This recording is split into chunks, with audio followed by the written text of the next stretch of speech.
bold predictions. Will there be a same-sex couple that receives a blessing in St. Peter's Square?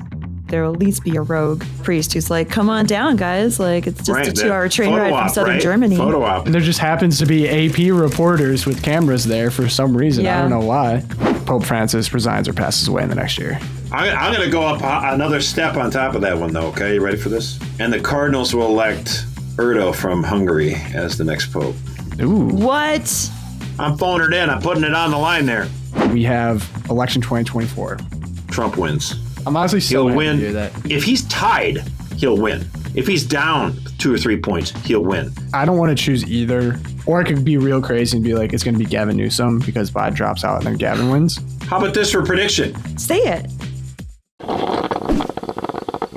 All right, everyone, welcome back to the LOOPcast. This episode, we have bold predictions 2024 for you. But first, we are going to take a look back into 2023. And Erika did the justice of listening to the episode we did last year with bold predictions for the upcoming year. And I don't have high hopes for predictions. It seemed like it was a little bit of a crazier. Erika, did any of them stick out to you as, wow, this was a little prophetic? So no need to fear, Josh. I'm going to start with your golden moment. And I do want to emphasize that it was Pogo who highlighted this in the intro clip for the Bold Predictions episode, which our guest was Peter Wolfgang. So we're going to, Peter, if you're listening, we're going to also talk about you. But in the intro clip, Mercer says, you know what we should do? We should have a debate. We should put up Ron DeSantis against Governor Gavin Newsom and say, here's how you run California, here's how you run Florida. And that would be perfect. Those were his exact words. And in fact, glory hallelujah, what did we see this fall? The only debate of any interest to anybody was in fact between Ron DeSantis and Governor Newsom. So 10 points for Josh. That's excellent some genius work. level stuff. That was. And Nostradamus Pogo, he had enough foresight to pull it out and stick it in the intro to highlight the genius of the Oracle of Petoskey. So well done. Good start. I'm glad that it didn't add the prediction that Ron DeSantis would be winning the primary for the year. Is that what you thought? Is that what you thought a year ago? Yeah, Pogo and I were both very, very hopeful. Peter Wolfgang, Josh Mercer were a little bit more, but they did spend a lot of time insisting that the primaries in 2023 would be, I believe the exact phrase was, it's going to look like the 1988 primary where there's this 2-man race, the Trump DeSantis, and you did predict Pence would get nothing. So that was, Pence did get nothing in the bag. Pence did get nothing. Nailed it. And Peter did say DeSantis is more exciting on paper than in person. True. But he's Trump 2.0.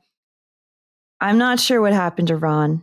Josh, Mercer, give us the quick hash out of what happened to the Ron DeSantis. I mean, I feel like giving a true autopsy is kind of terrible because he still actually has a campaign. But the question is, what happened? And this guy, Liam Donovan, he's a political analyst. He was on Twitter, and he was talking about how everyone thinks of the moment that he was indicted as like the flashpoint where Republicans came back to Trump, and that was sort of the end of the primary. But that's actually not totally accurate. I mean, it's a good narrative. It's what Tucker Carlson has used as that's why I switched to Trump.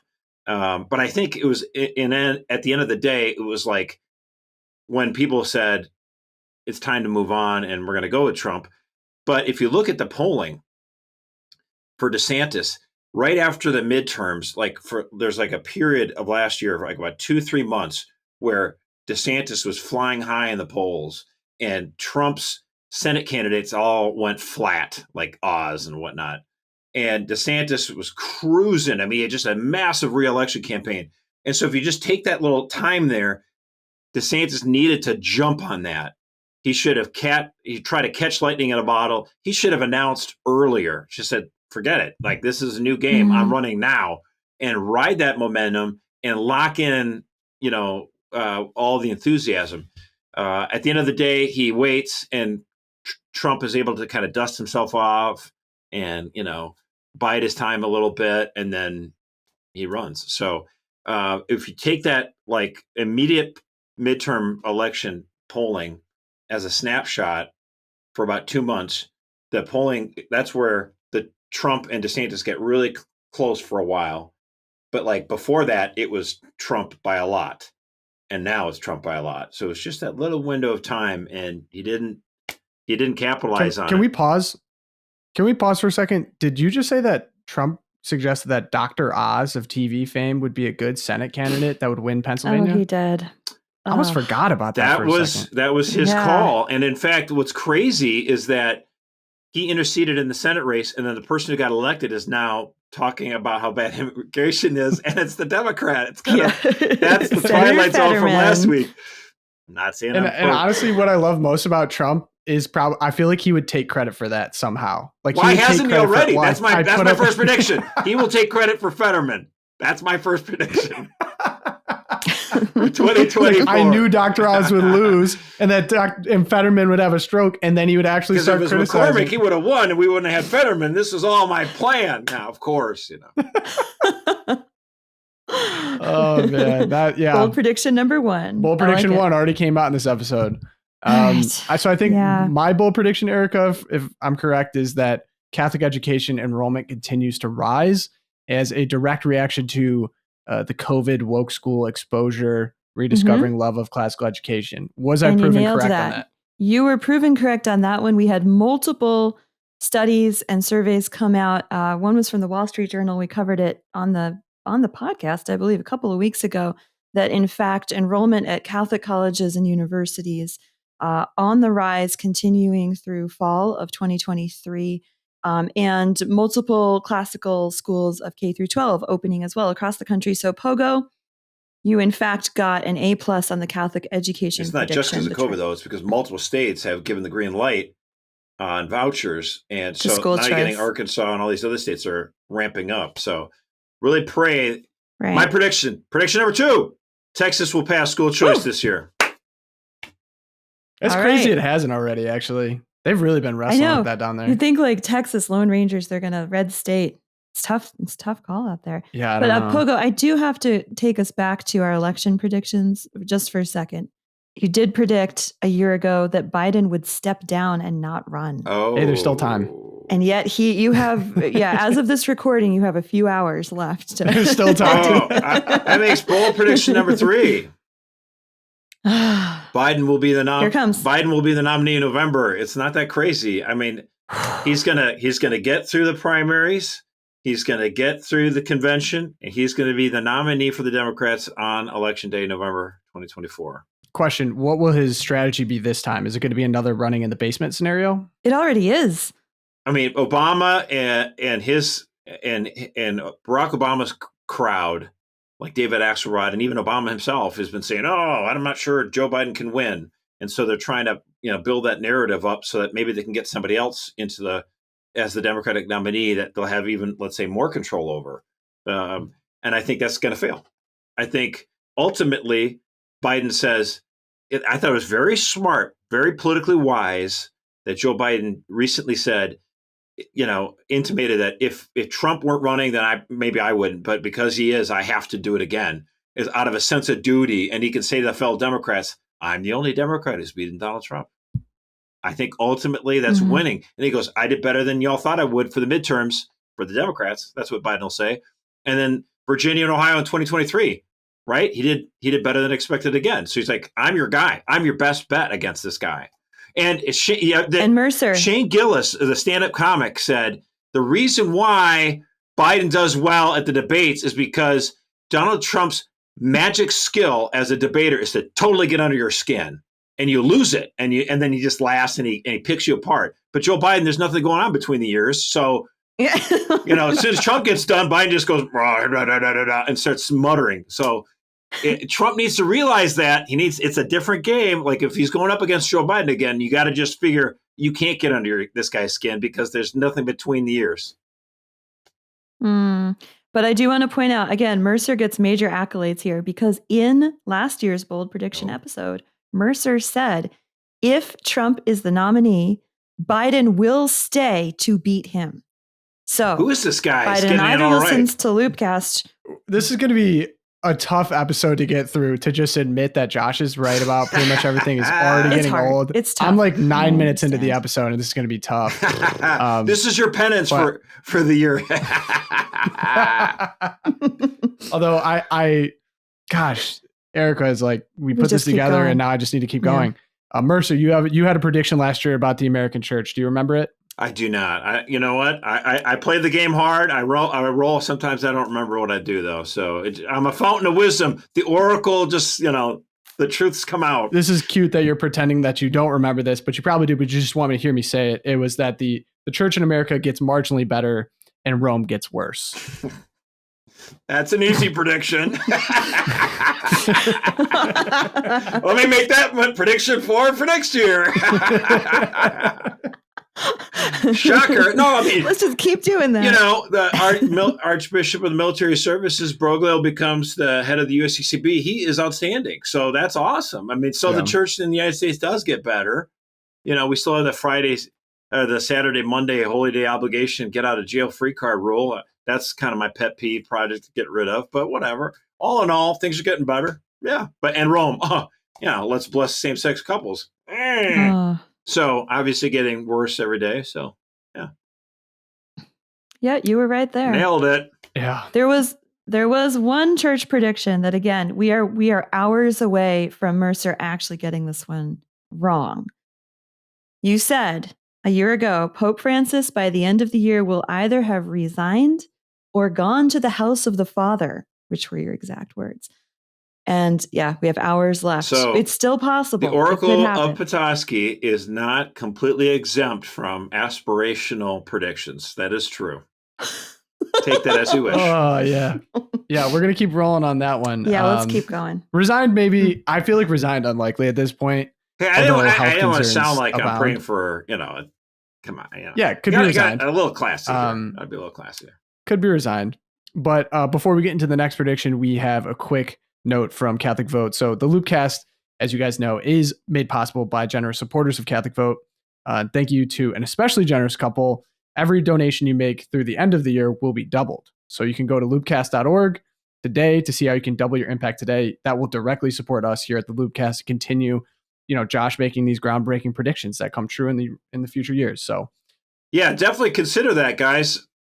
Consider that end of the year gift. I mean, yes, I know you guys like reading emails and like to listen to the LOOPcast, and I you realize that we're out there trying to, win hearts and souls and minds, get them on the right side of things. So do what you can to help us out. Amen.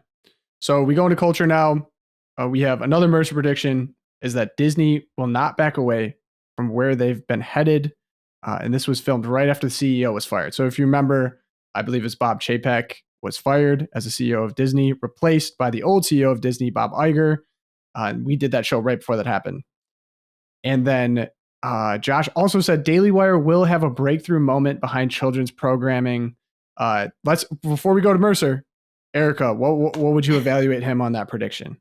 I mean, I'm going to give him, I'm not going to give him 100% on that one. I'm going to say it's 85% just because we're still waiting on Daily Wire to see if it actually succeeds. We haven't seen the returns yet. I don't even know if I'd give him the first one, Erika. Well, so the first one's a little iffy. Disney will back away from where they've been headed.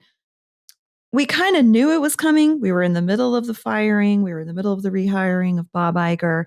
But Josh was right. Disney has not delivered. Bob Iger has not returned it to greatness in the last year. Right. And kind of just continued galloping. I mean, we had the Snow White with the 7 androgynous No. His prediction was that they will back away from where they've been headed, as in they were going to become less woke and not engage in the culture war stuff, in which they definitely still have. I mean, yeah, they issued a report. The Snow White they issued a report saying that they've been stung by this financially. That's their first wave. That's their like, hey guys, just to let you know, this is actually costing us money. That's step one before they actually start making some changes. There's a lot of stuff going on in the pipeline at Disney. You don't immediately, you put something in production, you don't immediately kill it. So it's going to take a while, but you are going to see a difference, and we're starting to see it. They've been telegraphing this year. That recent report they had where like all that work stuff cost us a ton of money. That's So I still say, and they did back off on Snow White. They did make the people little in the new version that might come out this year. baby CGI. steps, dwarf steps, if you will. Future prediction: do we think that the Daily Wire Cinderella version will be successful commercially? Yes. I don't think they care. I think Jeremy Boring's having so much fun with whatever he's doing over there that he's like, whatever, I'm just going to spend my money. But yeah, I think it will be successful. I think Brett Cooper is going to come out Snow White. All the girls will be like, I want to be just like her, just like Brett. I could see it kind of being like The Sound of Freedom, which was a big movie in the past year. Yeah. Where almost because it was done A protest, kind of in right. spite. Yeah. Yeah, right. It was like a protest film. And so there's a reason to go support it. It'd be similar to that. Yep. That's a really strong marketing tactic that I think Daily Wire does really well. Yeah, you can lean into that a few times, and then after a while, you got to make sure you're actually producing the hits and that it's actually entertaining. And so long as they do that, then the next time you want to do a protest thing, they're like, well, it was actually a good show too. So it'll work, I think. Mm-hmm. Right. Yeah, you got to. Yeah, and I think they've got the potential because, like I've said again when we were reviewing Bent Key, the quality of the shows is as good as a Disney show for kids, and my kids definitely like them just as much. So I think the potential's there for something bigger there. Yeah, we'll keep watching you, Daily Wire. No, I mean, just imagine though, like with Daily Wire, they've made these investments in these movies, and it's good. And I just think of Mel Gibson actually approached Tom Monahan about raising, hey, could you help us finance this movie? I'm doing The Passion of the Christ. And he said no. And afterwards, he was like, oh my, oops. Oh my, if I would have done that, how much more I would have gotten from the return. But he decided to start some little boutique school in Florida or whatever. The Notre Dame of the South, as it's known on this podcast. The Notre Dame of Collier County, maybe. Notre Dame of the South. So we move on to we have personal resolutions. Josh, do you remember what your personal resolution was for last year? I do not. It was to learn Spanish. Can you speak to me a line in Spanish? I did not make that as a personal resolution. It's recorded. It is sealed Run in the wax. tape. I need to go back and get the tape for this. Run the tape. Got him on that one. Si, senor. Okay. Josh, the swing and a miss on that one. But you've been running a lot of other things. You don't need to feel too bad about that. I mean, I can't remember I said that, and that would have been a joke if I had. Okay, and then we have for Erika, the Aherns to get to confession once a month. Did that happen? Yeah, that did not happen. I think if you average it out, we made it like every 6 weeks. We got like the whole family in the van to go to confession, but stuff happened. What can I say? You didn't sin as much as you thought. Getting pregnant. We stopped sinning instead, so we didn't have to go to confession. That's great. That's pretty solid. That's a solid clip, though. Erika's got a lot of kids. 6 weeks. That's a solid clip. Yeah. That's good. Okay. That's good. Well, thank you. I appreciate it. I'm going to give you more again. credit I doubt than it'll Josh. happen this year. It's not going to happen this year with the baby coming, but something to aspire to in years coming. I might not have said it on the podcast, but my resolution last year was to lose weight, and I lost 60 pounds. So nailed that. Hey, dude! No, seriously, that's amazing. That's amazing. What did you do? What did you implement for the listeners out there also looking to maybe lose some weight? Well, it's two things for me.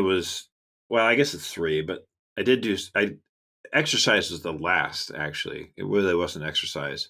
It was getting rid of sugars, so I went low carb, and portion control. Like that's the biggest exercise move is to practice this and push that plate away. And eat less between meals, eat less at meals. That's okay. And get rid of desserts. I did that mostly, just get rid of desserts except for like birthday parties or something. And I have a million kids, so that happens often enough. But and then the third thing is I did exercise. You had to find something you like. And so I have this exercise bike, and I just put on Star Trek and I watch it, and it works for me. So I reward myself by watching something that my wife has little interest in, but like I'm right there with my bike and I can watch it. Good to go. You're not going to admit to people that you got into pickleball?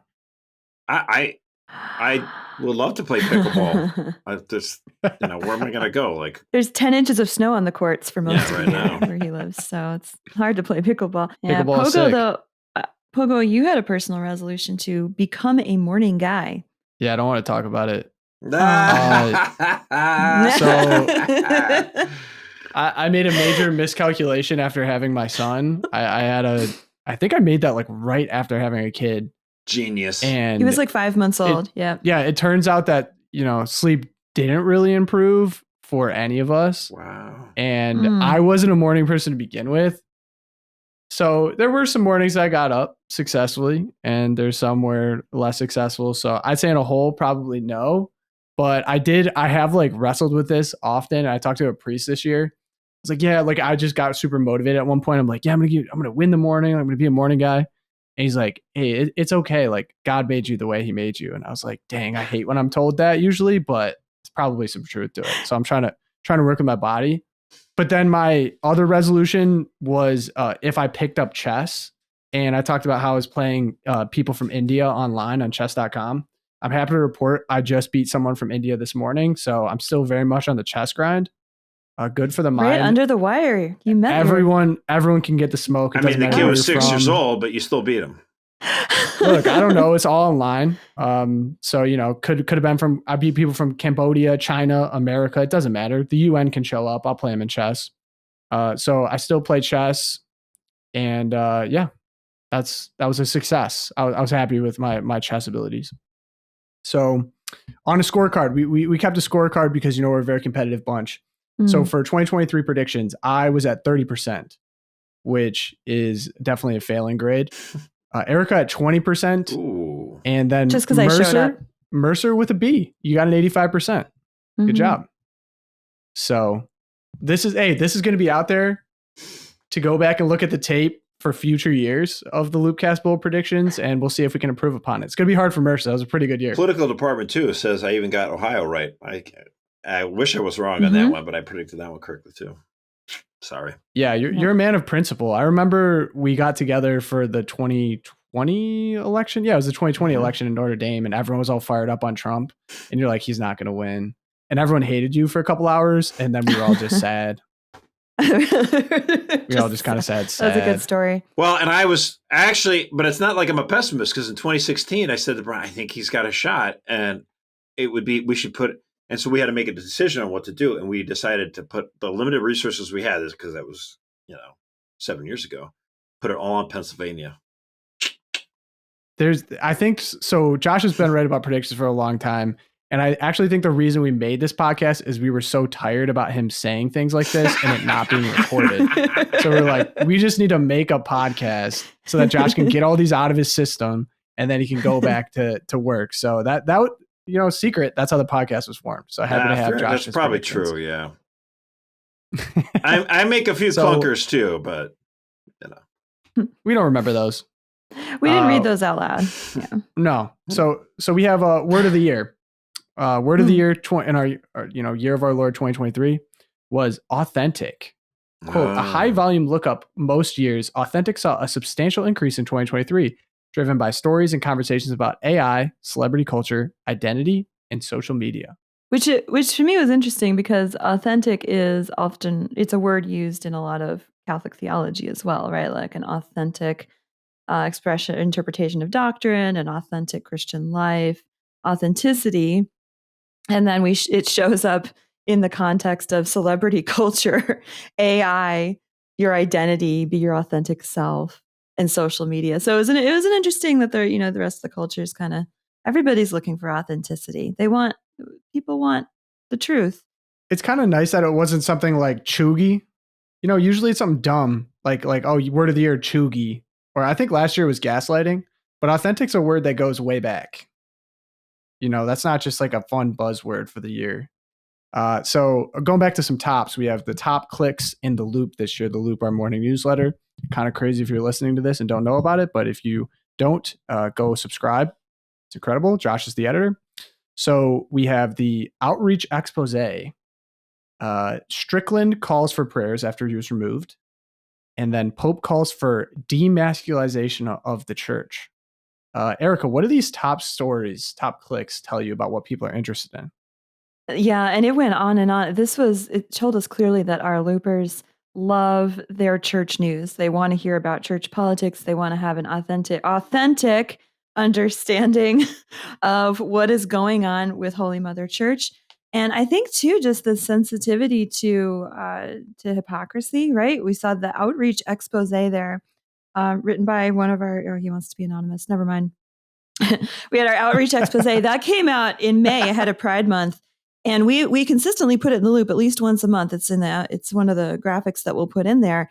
And it continues to have double-digit thousands, dozens, 12 to 15,000 clicks whenever it goes in there. So it's clearly Father James Martin, top of mind, Pope Francis, Bishop Strickland. There's a reason it's top of mind, because the Rainbow Catholics are trying to create a whole new theology of human sexuality, and they want to supplant it with what the church currently does. So it is a grave threat to the church. And that's why, even if you don't care about the death penalty, that was the whole point. It was a dry run for trying to change things. And you're doing these kind of dances, like with the same-sex stuff, like, well, don't just use the same blessing you would for a marriage, but it can, whatever. You could, I guess, do it this way. It's intentionally confusing and meant to push the envelope. But in general, I think when you look at these top articles over the course of the year, like Strickland, and obviously that was just very big news, like the other ones you mentioned, I think what it gets to is our readers do appreciate the coverage they find in the Loop, because we have a staff of reporters now that work on these stories. And I think for too long there was that too safe, Catholicism. I mean, I'm not trying to pick on our Sunday Visitor. Our Sunday Visitor, EWTN, sometimes gets into that a little too much. Like, we don't want to criticize. We don't want to criticize. We don't want to say anything bad. It's a little too soft, huh? And then on the other side, you've got like this church militant or life site. And I mean, those guys do good things too sometimes. I'm not saying that they don't, but like sometimes a little too much screaming, a little too much all caps. And I feel like maybe we're that little porridge in the middle. We're just right. Not too hot and it's not too cold. We're not going to blow smoke. We're going to tell it like it is. It ain't a pretty picture, but hey, it's still the church that belongs to Jesus, and it's not going to depend on all of us freaking out. We got to be honest with what's going on and keep marching on. And ultimately it's his church. Jesus, it's your church, man. It's up to you. Yeah, new tagline for the Loopcast, the porch that's just right. We're the porch. Hey, this is the podcast, and this is the email for normal Catholics. Yeah, didn't we had a bishop anonymously reach out? That's right. That's what he said. He likes us. They were normal Catholics. What he liked, and it always surprised me what people like about this, because I never fully expect. It's always kind of unique. But this bishop reached out and he said he loved the Loopcast. It's actually one of his favorite things that Catholic Vote does. He said what he appreciated about it was it's just normal Catholics talking about stuff. And we love our church. Man, I'll take that. Yeah, I'll take that. We're just I can't get more normal than two Midwesterners and an East Coast elite talking about what we think about the church. Well, my wife thinks I'm not normal, so now I can say, well, actually, this bishop thinks I'm normal, so maybe you're the one. You got some street cred. Yeah. It's me. Yeah, I'm a radical completely. Let's not get into the moon landing. So top searches in the USA. So Google puts together what was trending in the United States in terms of search in 2023. I thought these are kind of fun to go through. So for news, we have war in Israel and Gaza. We did an episode on that and we tried our best. It was very controversial and some people thought we did a great job and some people didn't. And I think that's pretty indicative of the war itself. So continue to pray. We actually just recently in a loop, we covered the, what's his name again? The Patriarch of Jerusalem. Yep. Mm-hmm. He just put out something about how 2 people in his church just got sniped right outside. And it just is I feel like with wars, and it kind of happened with Ukraine, it's now happening with war in Israel, is it's really hot. Everyone wants to know everything about it. And then it just gets lost. No longer interesting to people. And that was another reminder of just like, wow, I mean, it's hard to even imagine walking out of church and getting sniped. So definitely need to continue to pray for that region and hope that comes to resolution, because war is hell and it's not something that we should ever jump into head first. Yeah, we had lessons to learn from that as Catholics. Like, we should have listened to John Paul when it came to the war in Iraq. Yeah, that was a really interesting conversation we had about that. So the next one, Titanic submarine, which I'm going to be completely honest with you. I did not care about it at all. Josh, do you even remember what this is? Oh, yeah. I like intentionally avoided it. And I know people just got so hyper fixated on it. It was about the submarine expedition gone wrong. And I can get rid of these safety standards. I can go further, deeper, faster. Yeah. How'd that work I think out? they used like a Logitech, like a $30 Logitech remote to control it. And it just seemed like a dumb. Erika, were you into that? Was anyone into that? Well, you know what? It was funny. My teenagers, they're a group of friends who are allowed to read the Loop, but some of them also have access to other news outlets. Shocker. But they were obsessed. The teens were obsessed because you remember the submarine was lost for several days. It was a long, drawn out process before we knew that these guys had died almost instantly, right? And so the teens were just like poring over, what is the Titanic and what are these submarines and who pays for this to go and where are they? Are they suffering? And so I think it was just kind of a experience for them as teens. I was not really that into it, but it was part of our household life. It was bacon, eggs, and the Titanic submarine in the morning. It's like what you said, Tom, though, like with war can be super long. And in general, media loves war because it sells a lot of shampoo commercials. But war and elections. Yeah, but like they love what you're talking about there, like with the Titanic thing. Or I remember when I was a kid, baby Jessica fell in the well, and like it was just like round the clock coverage. I remember that. They love that because they know there's like a 2-week time frame on it, and it's going to consume everything for 2 weeks. And then before people get too tired of it, you usually have a resolution. So they love that. So like, remember like in a few years back where there was those miners in like Chile and they're all buried in, they had to go get it. Yep. That media loves it because it's a great story. And, you know, it either ends in tragedy or it ends with euphoric celebration, but then you get resolution before people are bored. That's why the media loves it. So that you have to understand that there's like a mechanics to this. Why things, why is it that you're hearing about this in the news as opposed to this other thing?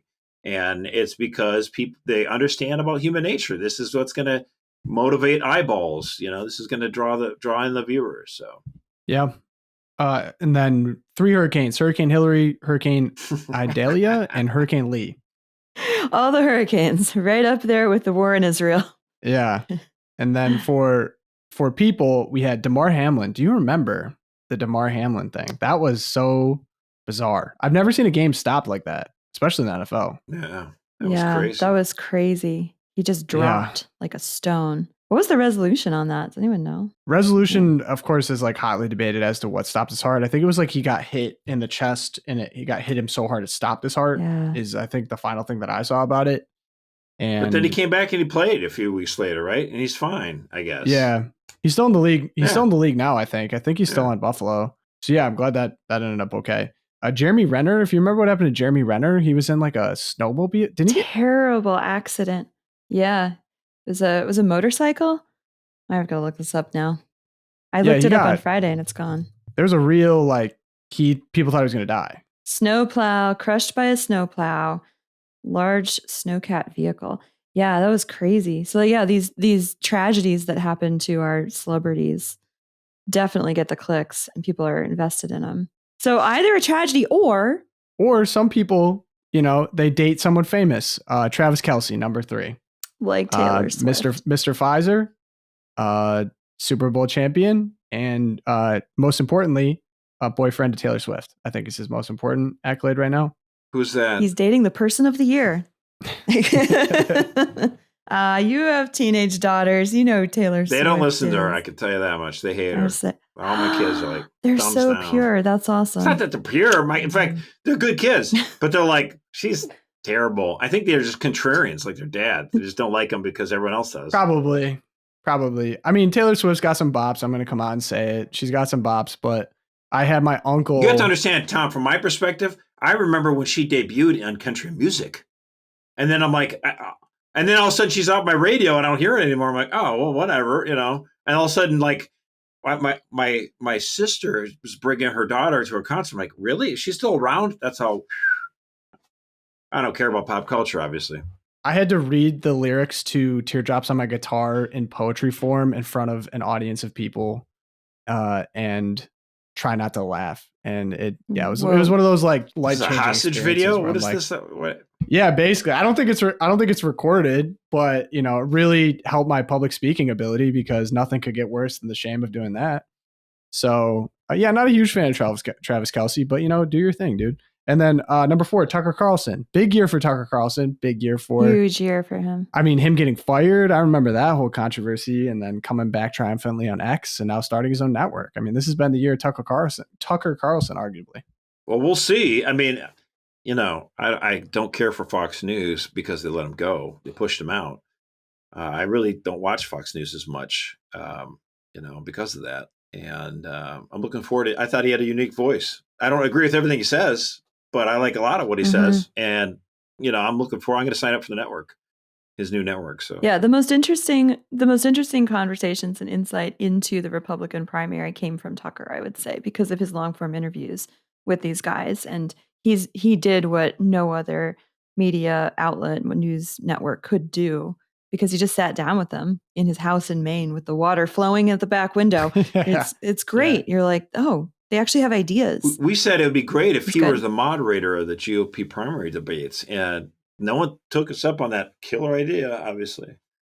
Well, kind of. He did the summit in Iowa. Do you remember that? Yeah. That was the only thing interesting. Which was that was the best. That was the best thing that ever came out of. Yeah, he torched Asa. That was awesome. That was so awesome. Gold. That moment. I'm like, roll the tape. I'll watch that again. For real. Yeah, Tucker's a goat. Big Zen guy. So next topic we have: how often do you think about the Roman Empire? Was the top trend? That was awesome. Josh is very fond. I think about it every day, actually. Erica, do you really? No, I do, because I have a 10-year-old boy who's obsessed with Greeks and Romans, and so that's fair. Mom, what do you think? What do you think would have happened if Attila the Hun had been around during World War II? And so this becomes a huge, part of my brain is obsessed with this kind of stuff. So thank you, my son. Yeah, I appreciate you engaging with him on that. It's important. These are real concepts. Josh? Every time I drive down Maxwell Road, which looks like it's driving on the surface of the moon, I actually wait for the snow. I want the snow to come because it's easier to drive on my road. Fills in the potholes. Boy, I wish we had the Roman Empire. Like, these roads would be good, man. It'd be solid. But what was your answer on frequency again? I mean, I like to say it's every day, but it's I'm a busy man, so it's probably every week, if I'm being honest. How about you, Pogo? You're in the demographic for this phenomena. So what about you? I listen to this podcast called it's by Mike Duncan. It's really good. It's on the origins of Rome. So I was listening to that for a little while. So I mean, genuinely then, because I was listening to that, I was into it. In the wild, I think I had one conversation at a bar one time with a couple guys. It was just a guy behind the bar. It was like, hey, you hear about this trend? I was like, yeah, dude, what do you think? And then it got into who built the pyramids, because there's no way physically that we could have done that. Humans could have done that with the technology available. So there's 2 answers. Either 1, it was aliens, or 2, it was the information was burned when the Library of Alexandria was burned to the ground, that there's somehow a technology that we don't know about that they used. And so, more than you think. The pyramids, it's not a conspiracy. It's actually very easy to build a pyramid. Although, again, Andrew Schultz, stand-up comic, is kind of probably, you don't want to listen to everything he says, but he's got a funny little clip on that. It is possible though. The thing is with I think what? I'm not gonna. You just said it was easy to build a pyramid. No, I'd like to see you do it. You're not understanding me. It's easy for us in our age to say there's no way someone 2,000 years ago could do it, but I think we're losing sight of the fact that great things can be done by humans. And when it comes to large bricks, right? There are ways of using pulleys and water and weight to move things around. It's not as this idea that it's impossible. It had to be aliens. Give me a break. Show me the plans. Show me the technology. Dude, how could they have gotten it so smooth like that in a triangle form? All right, we're going to move on. So yeah, I think we better. Movies of the year, if you remember, we have the Barbie movie was number 1, followed closely by Oppenheimer. And then number 3, Sound of Freedom. I can only say I only watched Sound of Freedom. I actually watched it as research for this podcast. It was awesome. Highly recommend. Barbie Oppenheimer. Neither of us know Barbie Oppenheimer in the crew here? I did not make it to either one. I had friends who went to them and they're just like, don't bother. But yeah, I don't know. Oppenheimer ended up being like a sex tape, basically, is what my understanding was. So I just don't need that in my life. You know what I'm saying? I don't You know what watch I'm saying? movies usually in the theater anyway, though. Like, I mean, maybe Erica can hear me out on this one. Like, I have a million children at home, and so when I break free and like the oldest one watches the kids, like, oh, let's go watch something on TV in a bigger place. I'm not going to go sit in a theater for 3 hours. Like, yeah. Hey, Right. we could go to Walmart without having 100 children grabbing at our ankles and arms. Or, I know. That is so funny you said that. So Todd and I, we have this running joke that all of our dates end at a box store because we go out to dinner and then we're like, do you want to go get a movie? I'm like, actually, I need some stuff at Home Depot. So we're either in Home Depot or Walmart, not Target anymore. That was like way back in the day. But yeah, we really do. Yeah. When you have 6 kids, you're going to end up at the box store. And that's all right. That's okay. It's a season of life. Yeah.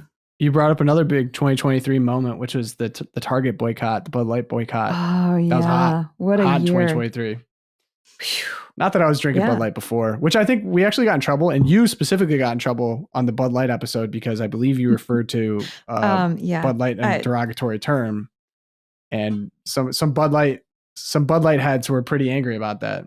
So the bold prediction that I'm a little salty. The bold prediction that I would not be the one to say something that people get tisk for language turned out to be also right. So that should be added to my score. I'm at like 90% now. It should be. All right. We'll bump you up to 90. You got an A- now. All right. Yeah, that was maybe the biggest surprise of the year was that Erica's eloquent language somehow. That it wouldn't have been Tom or I. Shocking. Exactly.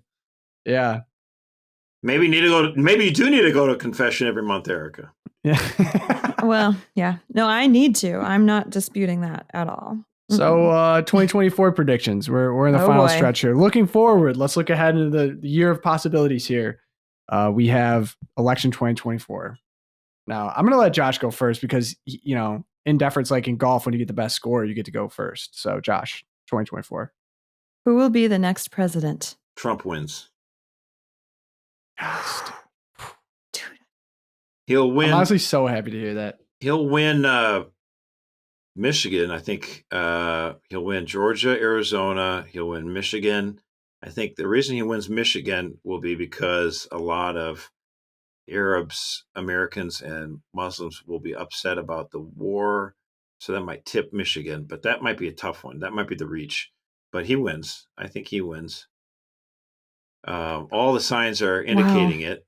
I mean, in 2016, Trump led in the polls a little bit here and there, but not a lot. Most of the time it was Hillary. And then at the end, it was all Hillary towards the end. And then he catches up with her within 3 points right at the end. In 2020, he never was leading in the polls. Biden always had that advantage. And right now, Trump is leading by 3-4 points. If he's tied, he'll win. If he's down 2 or 3 points, he'll win. If he's up by 3, yeah. But that's, again, an election year. It's 11 months away. It's a ways to go. But at risk of sounding ignorant, has there been another example where someone has ran as president, won, lost their second bid, and then came back in their third bid and won? It's only happened one time in history before this. Mm-hmm. John Quincy Adams? No. Am I right? Darn it. Cleveland. Grover Cleveland. Oh, yes, second guess. Sweet. That was for you, Mr. Gulick, AP US history teacher. I didn't take AP US history, therefore I didn't know. At Grover Cleveland, here's a little thing for that. Like there was he had apparently alleged an affair with this woman where he had fathered a child, and so the Republicans said to Grover Cleveland's campaign, he kept showing him, "Mama, where's my papa?" They would just kind of go after him. And then after he won, they go, "Mama, where's my papa?" Out to the White House. Ha, ha, ha. Oh, man. That was back I love how everyone's like, too. This is so unprecedented. Politics are so vitriolic and nasty. They never used to talk about each other this way. Do you remember when Thomas Jefferson I think they said Thomas Jefferson put babies' heads on pikes. Like, this has always been going on, guys. Like, this is nothing new. People with the smack talk in presidential elections have always been. It's never been beanbags. Yeah, it's not touch football. This is the real deal. Not touch football. Erika, prediction. Yeah, I was gonna go Trump. I think the pendulum is gonna swing the other direction. Whether or not he can hold on to it, I think he does get convicted of one of these 93 charges that have been brought against him. So who knows what that'll do? But I think he will win the vote in November, and I think October 7th, the attack on Israel by Hamas is going to make a big difference. I think we're going to see a lot of, not a lot, but a significant enough portion of the elite, the Jewish vote, which isn't huge. Josh is going to laugh at me for even saying that. But I think seeing people start to react and realize that the Democratic Party is not their friend. Well, that they really are politically as homeless as Catholics. The Jewish vote, the problem with the Jewish vote in terms of presidential campaigns is doesn't matter as much because the Jewish vote is big in New York and in and in Florida. Those are two states where now, like, New York is blue as it gets, Florida is as red as it gets. So unless you have large Jewish populations in swing states, it's not going to be altogether that consequential of a shift. We may see a shift in legislative seats, in New York, maybe in Florida. We'll see. Time will tell. But again, it's not. It has the effect of, like, there's ripple effects on things. So, like, if the Democratic Party, the Ivy League university presidents, the fact that they couldn't condemn mass genocides, does make people think maybe the left has gone a little too far. And so it's not just Jewish voters, other middle-class Americans are like, this seems a little wacky. And they kind of shift away from that. So I think that's going to be the bigger electoral effect. Yeah, and I think the other souring of the left in their enthusiasm for Biden-Harris, if it's not already sour enough, which we're seeing in the polls, I think that the hill that the Democrats are choosing to die upon is basically child genital mutilation. Like, that's their hill. I think it's going to really deaden some of the vote enough that Trump can pull it out in November. So that's my prediction. Going for it. Pogo? This is how annoying I am. I don't want to choose either because, if anything, I'd choose Biden just to be contrarian because I don't want to follow Josh's pick.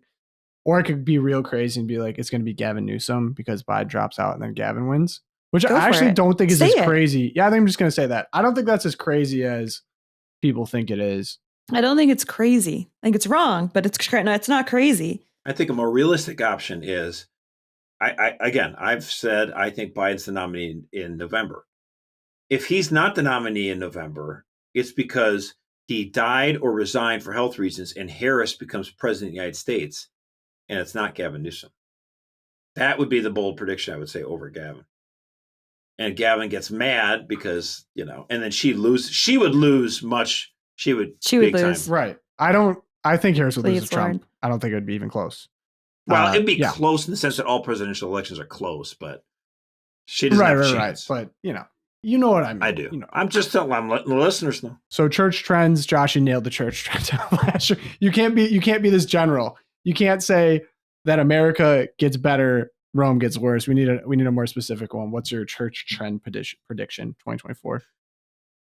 I think the church's Eucharistic Congress will spring forth spiritual fruits, and that Eucharistic adoration will become a more normalized practice in more parishes instead of just being something that is done occasionally. I think more and more it'll become even that much more mainstream. I think that's going to be the big fruit of it.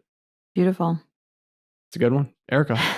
Well, so this is a little strange that we're recording this today.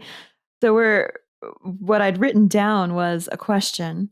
And it was, will same-sex blessings be approved by the Vatican? And we were going to answer that. And in fact, it was answered before we started recording. So apparently, yeah, I'm like, never mind. Oh, so why don't you, Erika, here's the question then for you. I'll give you the question and you can make the prediction. Will there be a same-sex couple that receives a blessing in St. Peter's Square? I'm going to go with yes. All right. I think yes. It may or may not be like an official Vatican event, but I think there will at least be a rogue priest who's like, come on down, guys. Like, it's just a 2-hour train ride from southern Germany to St. Peter's Square. And there just happens to be AP reporters with cameras there for some reason. I don't know why. Yep. No, it's going to happen. We'll see. You heard it here first, folks. And I really hope I'm wrong. I really want to be wrong on that one. Let's go with my 20% accuracy from last year on that one. All right, Pogo. What's going to happen? Pope Francis resigns or passes away in the next year. All right. Okay. I'm going to go up another step on top of that one, though. Okay. You ready for this? No, I don't think I am. And the Cardinals will elect Erdo from Hungary as the next pope. Ooh. What? That would be fun. That's my prediction. I would be interested. Okay. The Hungarian Pope. That's specific. Okay, folks. That's specific. I'm phoning it in. I'm putting it on the line there. We will have a Hungarian Pope. I love this. Yeah. Okay. And this is for the Oracle. And Erika, I think you probably got some things here too. So SCOTUS 2024. Josh is a noted SCOTUS head, as they call them. Do you have any notable cases you think we'll see touched in 2024 with a consequential ruling? You asking me first? I'm asking you first. You're a SCOTUS head. I say we are disappointed by the abortion pill ruling. So the Supreme Court is going to, has taken up that case on whether or not the FDA was politicized in their approval of the RU46, mifepristone. And I feel like because they're worried about the backlash of what's happened with Dobbs, they're going to kind of bend over backwards to make this not a political disaster. And so they're going to say, well, it wasn't really approved the right way. Slap on the wrist, and things need to change. But ultimately, we're not going to totally unwind it, and something like that. And so the mifepristone will still be available. Is the long and short. That will be the effective result. But there'll be some sort of, way that they're going to try to play both sides of it. In other words, it's not. It's going to affect the effective result is going to be the left will quote win. That's my unfortunate prediction. Yeah, I was going to go on that case, the FDA case. I was going to go with Roberts is going to side with. He's going to do his swing thing where he sides with the more liberal justices on that case, and we'll see probably Justice Thomas and Kavanaugh and Barrett will be together, and everyone else will over. Right. Erika, any predictions? SCOTUS for the SCOTUS heads.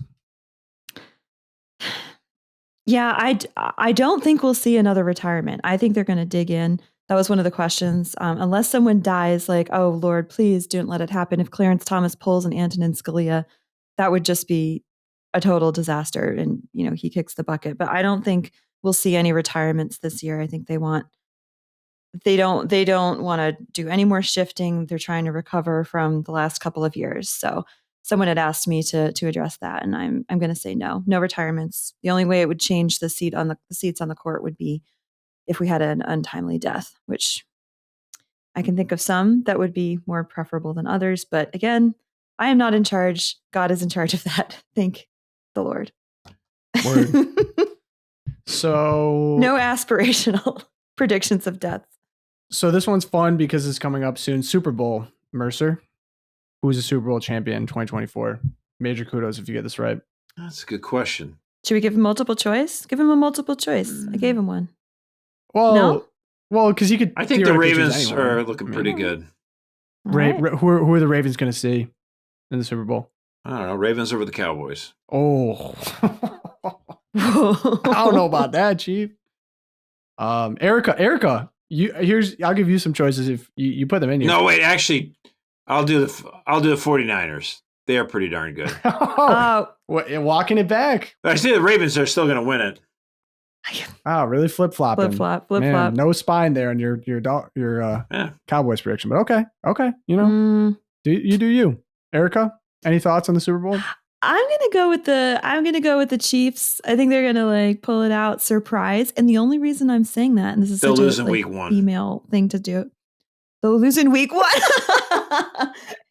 Hey, let Erika make her prediction, and she's gonna stick to it, unlike some other people on this podcast. I'm sticking to my prediction. I'm going with the Chiefs. I think Mahomes really wants it. Now, Erika, you can't. Are we going to be honest? I mean, Kelsey on the mind. Is that what was your decision-making process? We're gonna I'm a secret. I want Travis. No, I just, they seem to be on a roll. I don't know. I'm not even following football. So there you go. It's taking every ounce of my body, of willpower in my body, to not say the Detroit Lions for 2024, because that would be the most triumphant prediction of all time. If I come up here, call my shot, change, and a curse. They lose to the Vikings in the wild card. Oh, give me a break. The Vikings? Okay, Josh. Now I don't know what you're smoking. My prediction is I will get under your skin if I say that. Yeah. Oh, I'd love to put some money on that one, brother. For those of you who aren't on video, Pogo just like shifted in his seat, scratched his head, did a little stretch. That made me physically uncomfortable how bad that prediction was, but yeah, we'll see, bud. Yeah, I'm gonna go 49ers Super Bowl champions, as much as that pains me to say, because I think they'll probably beat the Lions. I think the Lions will meet them. That'd be a great championship game. Yeah, it would be an awesome championship game. So 49ers, I think 49ers over the Ravens.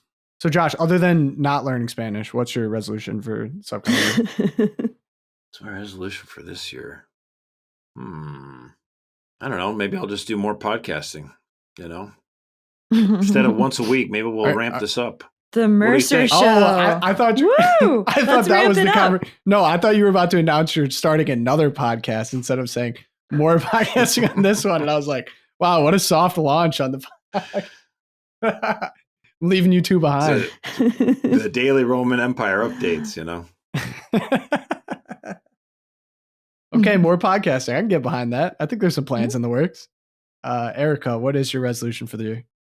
So I was also going to say, I'm up for ramping up a little more Loopcast. This is fun. We should do this more often. And I think planning to have a baby, that's about as bold as I'm going to get. So let's bring a new life into the world, get him through the first 7 months, make sure that the kids semi-finish their grade levels this spring. Not sure that's going to happen. But yeah, I think professionally, we're going professionally. I would love to do a little bit more on this with you guys. It's been a good time, good run. And spiritually, I would like to not completely let go of all of my personal prayer life when the baby's born, but that's probably just going to happen. It'll be reduced to help me, Lord. I just want to sleep. That's a perfectly fine prayer. Okay, yeah, that's what I've been told. So we'll go with that. Nothing too earth-shattering. Pogo, what's going on? All right, so I've been learning the guitar. I don't know if that's kind of unfair because I started. Did you bring it along? Is it here? I don't have it in the office. No. Oh, come on. It's currently at home and far away from my 1-year-old because he would destroy it. But I picked up a guitar. I've been learning it a little bit. I'd say goal for 2023 to learn one song by memory really good so I can whip it out. Nice. Do you have any song requests at this point in time? Is it good to have a hobby? That's an honest question. Stairway to Heaven. Hobbies or Stairway to Heaven. Country Roads. Nice. That's a great one. My kids love that one. My true resolution is not to become the annoying guy at a campfire that's like, hey, you guys want me to play guitar real quick? Just whip it out. So I'm going to keep it on the DL, even though I'm talking about it now. But yeah, go learn it by memory. Sing the chords. It's going to be great. You're going to give our resident artist, Stephen Harriet, a run for his money at Absolutely the next staff not. meeting. Bring your guitar. Not. Although Insider Secret, that song is awesome. And Insider Secret, he's like, hey, I don't have editing software anymore. Like my boy took iPhone camera, 3 takes of me performing it. Can you cut it together? I was like, yeah, dude, I got you. So for the listeners, that's Father Aeneas. We'll put it in the show notes. Our colleague Stephen Harriet, great song for the holidays. Should that be the outro song? We could just outro to Father Aeneas. That would be a great outro. Do it instead of that perk, the coffee pot perking thing. Get rid of that. That's the intro, Josh. Come on now. Keep your intros and outros straight. You wouldn't last a day in my shoes. So yeah, we're gonna outro out to Father Aeneas. But until then, looking forward to a great new year with you guys. Thank you all for listening. We appreciate you so much. If you want to help us out, like and subscribe on YouTube. Leave us a review, Spotify, Apple Podcasts, or visit loopcast.org and throw us a few bucks in that matching campaign, brother. I mean, that sounds pretty nice. We would not be disappointed. Sounds pretty nice. We're gonna get more books for Josh's bookshelf. So with that being said, Our Lady of Guadalupe, St. Thomas More, St. Fidelis, pray for us, and we will see you guys on the next episode. Bye, guys. I'll make that money back somehow, and dollars ain't what matters now. Let's get you home, my darling Steve. You should belong somewhere on Christmas Eve. You should belong somewhere on Christmas Eve.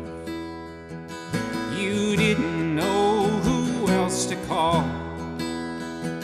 You knew I'd loved you through it all. If more to give than to receive, you should belong somewhere on Christmas Eve. You should belong somewhere on Christmas Eve. A lot has changed since New York fell, and Washington was blown to hell. But we still have our debts to pay. We still belong somewhere on Christmas Day. We still belong somewhere on Christmas Day. So bribe the cops and kill the thugs.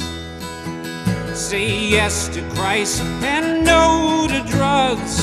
If all the world has lost its way, we still belong somewhere on Christmas Day. We still belong somewhere on Christmas Day. We fought at home and fought abroad, but devils fight and so does God, and every soul's a battle line. That's what I'm fighting for this Christmas time. That's what I'm fighting for this Christmas time. In this old Jeep that is my home, I've saved enough to refound Rome. Just bread and martyrs' bones and wine. That's what I'm fighting for this Christmas time.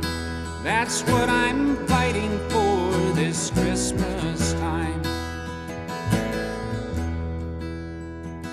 Turn off the headlights and radio. We still have many miles to go, and there's one star that's shining bright on where we all belong this Christmas night. On where we all belong this Christmas night. While bodies piled up in the street, I found a farm where souls could meet. There with the words of institution, I bring forgiveness and communion. I bring forgiveness and communion. I'll make that money back somehow, and dollars ain't what matters now. Let's get you home, my darling Steve. You should belong somewhere on Christmas Eve.